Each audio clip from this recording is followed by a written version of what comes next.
rivalry between Hong Kong and Singapore has existed for more than half a century. Both are former British colonies. They are also home to two of the busiest shipping ports in the world and are top financial centres. Hong Kong is often regarded to be more dynamic, but less friendly and a bit more crazier, whereas Singapore is seen as more sanitised, but less cramped and with more pleasant surroundings. So in this video we will find out which does it better, Hong Kong or Singapore, by comparing their demographics, geography, economies, infrastructure and quality of life. And then once we have compared them, we will ask you which one you would rather live in and which one you would just rather visit.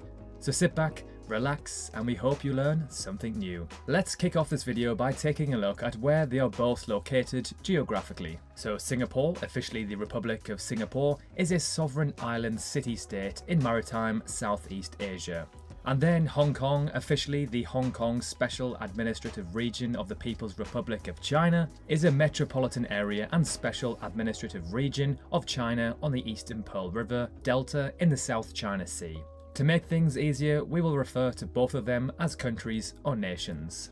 Let's now move on to their demographics, starting off with their populations and population densities. So with 7.5 million people, Hong Kong is the 104th most populated nation in the world, above Laos and below Sierra Leone. Singapore has around 5.85 million, making them the 114th most populated nation on Earth, above Denmark and below Turkmenistan. Singapore and Hong Kong are actually the third and fourth most densely populated nations on the planet, respectively, at 8,109 people per kilometre squared in Singapore and 6,677 people per kilometre squared in Hong Kong. To put this in perspective, France has just 119 people per kilometre squared, the US just 36, and Australia 3. Singapore's population is growing much more rapidly at 2.1% compared to Hong Kong's 0.76%. Let's now take a look at average life expectancies. This is where both of these nations seriously perform well. So remarkably, at 85.29, Hong Kong ranks as the nation with the highest life expectancy in the world. In fifth place, you will find Singapore at an impressive 84.07, above Italy and below Macau, another special administrative region of China. Singapore, however, definitely takes the win on the next one, the average age of the population. The younger the population is, the larger the workforce, and less strain on healthcare and looking after the elderly. So at 35.6 years, Singapore is the 83rd oldest country by average age in the world. Hong Kong is the 7th oldest in the world at 45.6, so exactly a decade older on average. In Hong Kong, Cantonese remains dominant with 96% of the population speaking it. As for Mandarin, it's around 48%, and English around 46%. Singapore's four official languages are Malay, Mandarin, Tamil, and English. Because of its bilingual education policy, most citizens speak two or more languages, usually English, their ethnic mother tongue, and potentially others. And finally, with 1.1 each, Hong Kong and Singapore have the equal second lowest fertility rate in the world, only behind South Korea. This is the average amount of children a woman will give birth to. To put this in perspective, the highest in the world are Niger, Mali, and the DR Congo, with 6.9 and 5.9 respectively. Alright, time for some geography, starting off with their land sizes, a category that both of these nations obviously fall quite short on. So in 183rd place, we have Hong Kong at just 1,104 kilometers squared. And then we have Singapore, which is even smaller, at just under 710 kilometers squared. Incredible. Most of the countries that are of similar size to Singapore and Hong Kong are primarily small islands that are very insignificant on the world stage. However, these two are both powerhouses. Let's now take a look at how much coastline they both have. So in 144th place we have Singapore with just 193 kilometers of coastline.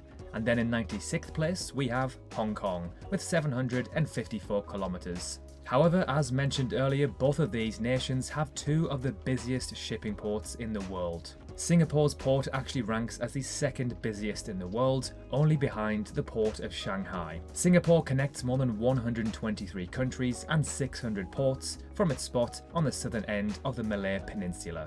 And then Hong Kong's port is the 5th busiest in the world. The Port of Hong Kong connects the region to over 470 locations around the world.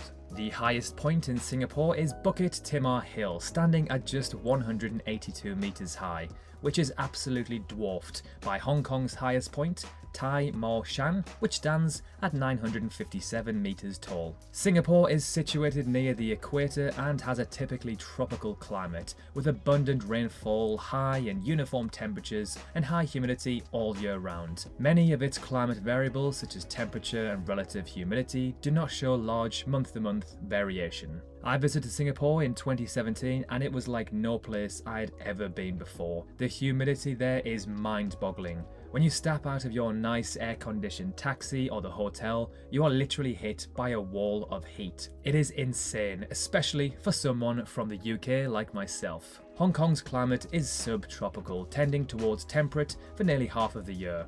During November and December, there are pleasant breezes, plenty of sunshine, and very comfortable temperatures. For this one, I'd have to give the win to Hong Kong, as for parts of the year, the weather is rather enjoyable. In terms of neighbours, Hong Kong is a stone's throw away from Shenzhen, a megacity of more than 12 million people. It is also home to the second most skyscrapers over 150 meters tall in the world, only behind, guess who?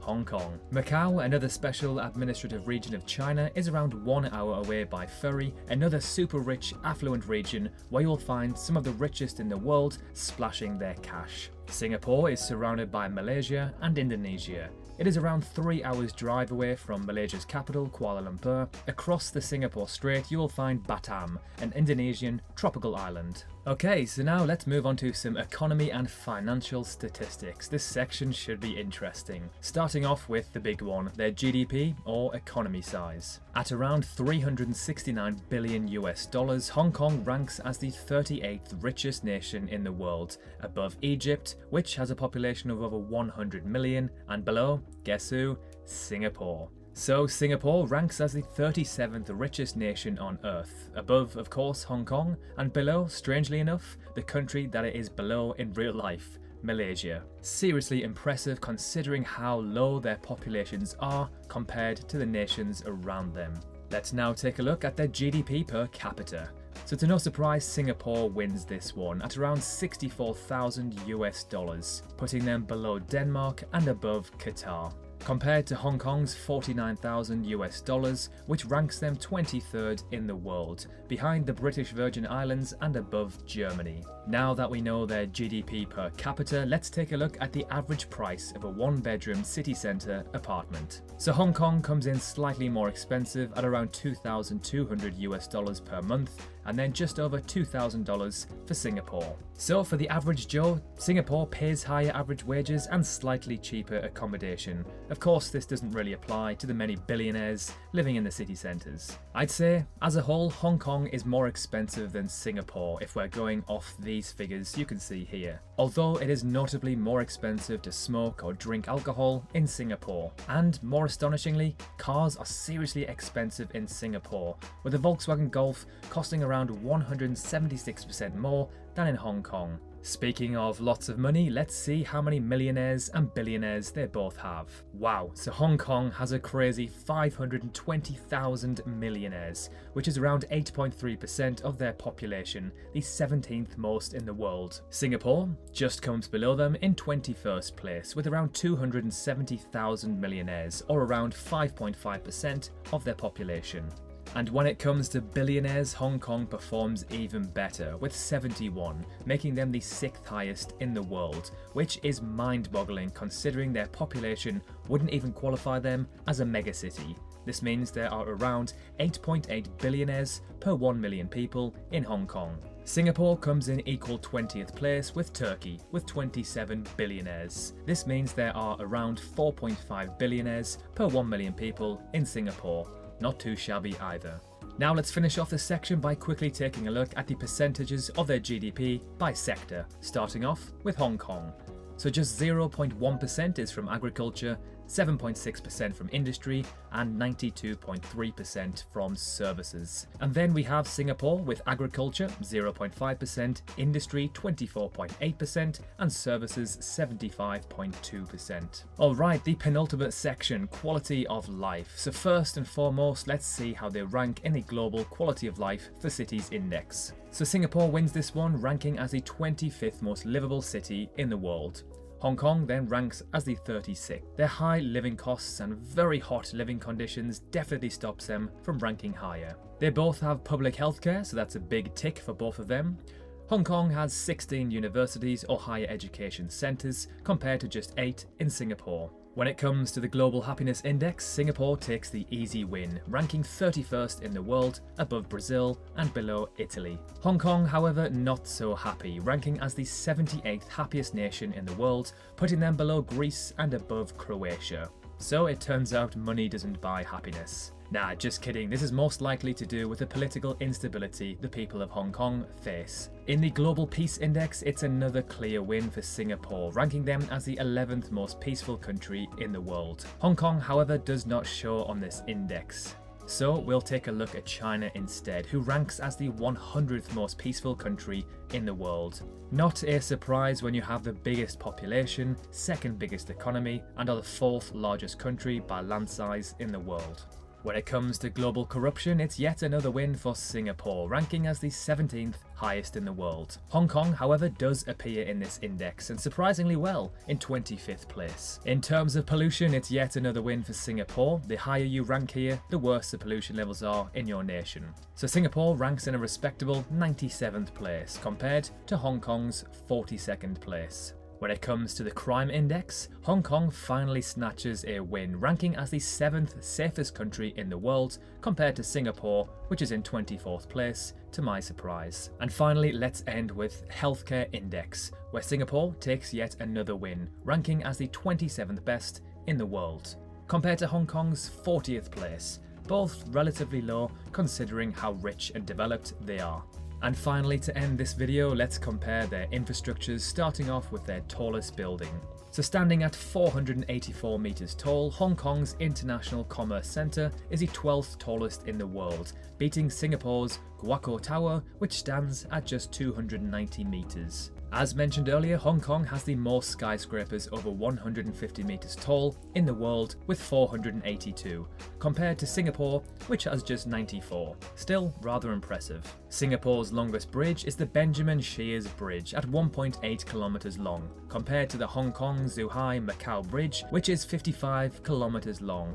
It is a bridge tunnel system consisting of a series of 3 cable-stayed bridges, an undersea tunnel, and 4 artificial islands. It is both the longest sea crossing and the longest open sea fixed link in the world. Hong Kong's MRT, or Mass Transit Railway, is ranked as the best in the world and has around 5 million riders per day, compared to Singapore's, which comes in as the 6th best in the world. Both Singapore and Hong Kong are home to 2 airports, Singapore's Changi Airport ranking as the best in the world, and Hong Kong's International Airport ranking as the 6th best in the world. So a switch around from their rail rankings. I have personally been to Changi and it is incredible. So now it is your turn. Let us know in the comments below which one you would rather live in and which one you would rather visit. I think I would personally live in Singapore as it's a bit more chilled, then I would happily visit Hong Kong as I've never been before. Thank you so much for watching. If you enjoyed this comparison, please feel free to drop a like, and if you love this sort of content and learning about countries and cities from around the world, then consider subscribing. It is completely free and we've got plenty more to come. Thanks again, and we'll see you very soon in the next one.